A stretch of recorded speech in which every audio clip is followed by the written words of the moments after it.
welcome to another episode of Tween Crafternoon here at the Scott County Public Library in Georgetown, Kentucky. I am Kelly. Today I will be showing you how to do how to create your own prints with just a few ingredients, so to speak. You're going to need some sandpaper, which I know is unorthodox. You're going to need some crayons, if you will. You're going to need something upon which to screen print it. It does need to be fabric. I would highly suggest cotton because it doesn't have quite as high a burn level. And you need your iron, of course. So, you can see my example here. So one thing to note, this is what I made. If you're a BTS fan, you might know that this is Chibi. I am a fan. So the tiny little details here did not transfer so well. Nor did obviously the white crayon on the white bag, but you know, obviously that's not going to show up. It's the same color. So whatever design you make, you're going to want to make sure that it is large, you want to color it in completely, and you also want to make sure there are not little tiny details because they are not likely to come through at the end. And that's just a little bit sad. Another thing to note is that you also want to make sure, well, not make sure, you can actually play around with this. So the finer grit the sandpaper is, the more clear your image is going to be to start. This is after I ironed it, so of course all of the wax in the crayons has melted together and it looks very clear. It does not look like this at first, as you will see. But the coarser that the sandpaper is, the more gritty your image is going to look as you're drawing it. But the finer the sandpaper is, the better the image will come out. But maybe you want a gritty looking image. That's up to you. So, for my example today, I have gone ahead and penciled out. You don't have to do this with a pencil, you can just start out with a crayon, but I wasn't really sure what I wanted to do. And so I sketched out a little cherry blossom petal there. I'm going to color it in with a couple of colors. Again, I'm going to use that white. It's not really going to show up, but I kind of want to fade my colors together. So I'm going to use red and pink and then use the white to kind of shade them together. So let's go in there and just color it in. Woo!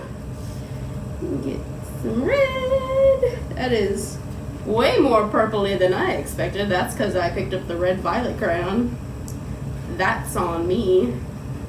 Gonna trace my outline, and the pencil will not transfer because what is transferring is the wax, so it is just your color that is going to transfer and not your pencil. You do not need to be concerned about that.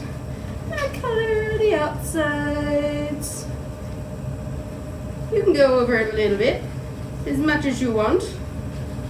I should also note that I have my iron going right now so that it is nice and heated up. I have put it on the cotton setting. I think this bag I'm using is cotton. I hope it is. Oh no, I broke my crayon. This is coloring too intensely. Woo!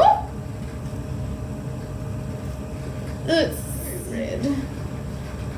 Let's go with it though. I'm gonna get my pink in. Hopefully not break the pink one. It's a brand new pencil, so it's not a pencil, it's a crayon. Hopefully it shouldn't be too bad. Let's see. Put the color in the center of that. And like I said, I'm going to use my white crayon here to kind of blend them. We'll see if that actually works. It may just kind of fade the colors once it transfers. I have a good feeling. This is a very fine grit sandpaper, so rubbing my finger over it on top of the crayon that I colored is not painful. But don't do this if it's a really gritty sandpaper because it will hurt. It will hurt a lot. All right, I'm gonna throw in. Let's see if I can find another color. Ooh, just red. I need to unpeel it though. That's the wrong end. Yeah. There we go. Get some more of that crayon there. Throw some more in there. Blend the colors.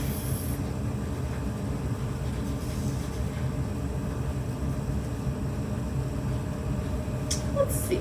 You know, I think I want to outline it in black. And nope, that is very obviously white, Kelly. Let's outline it in black to really make it stand out. I used a pretty heavy hand there. Obviously, I broke the crayon I was using. Obviously, I was drawing very, very hard. So, this is what we have come up with now. Now, I'm going to pick this iron up before I move this ironing board because I don't want to have a catastrophe. All right. This delightful tabletop ironing board. I am going to take my bag. I think I'm gonna iron my image on here at the bottom of this bag so as not to waste it. I am going to stick some paper towels inside the bag. I don't want my crayons to bleed through to the other side. That would be quite sad. I'm going to stick my image on top, upside down, like so. And now I'm also going to put some paper towels on top before I iron this, because as you'll notice, wax. This works because we're melting wax, basically. And you don't want to ruin your iron. Your parents would probably get very angry at you. So please don't do that. Cover it up. So, the heat will still transfer. It's okay. I'm going to set that down right there. Let's go. Iron.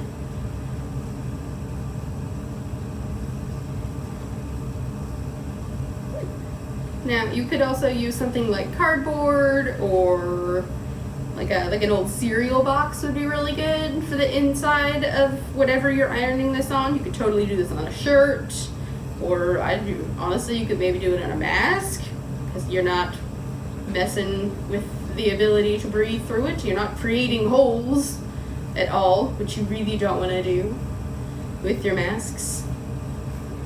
Ooh, getting there. I can see it a little bit. Press down a little more.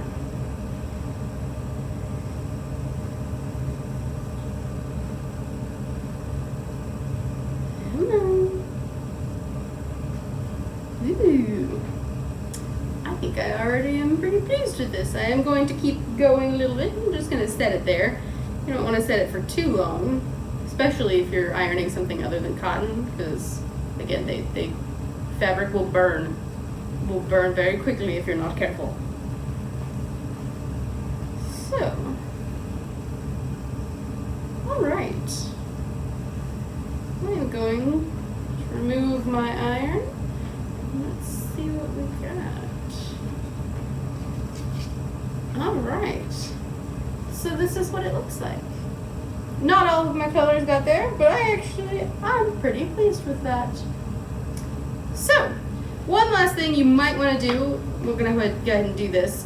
I could have used way more crayon, in which case there would have been way more color. I am going to put the paper towels back on top of my bag without my sandpaper print, and I'm going to iron it a little bit just to see if any other color comes up, because if not, it could come off on something else and that would be upsetting. Also, of note, please do not wash this in your washer. Definitely don't wash it in hot water. You should probably hand wash these in cold water to make sure that the wax does not come off on any of your other clothes and ruin them. That would be really bad. So please don't do that. Let's see. Get any off? Just a smidgen, so that's good. So I feel pretty confident that this will be nice and sturdy here. So now we have got our sandpaper print, and we've got it on our bag that we can just go and use whatever. And that is how you make sandpaper prints. They're so pretty.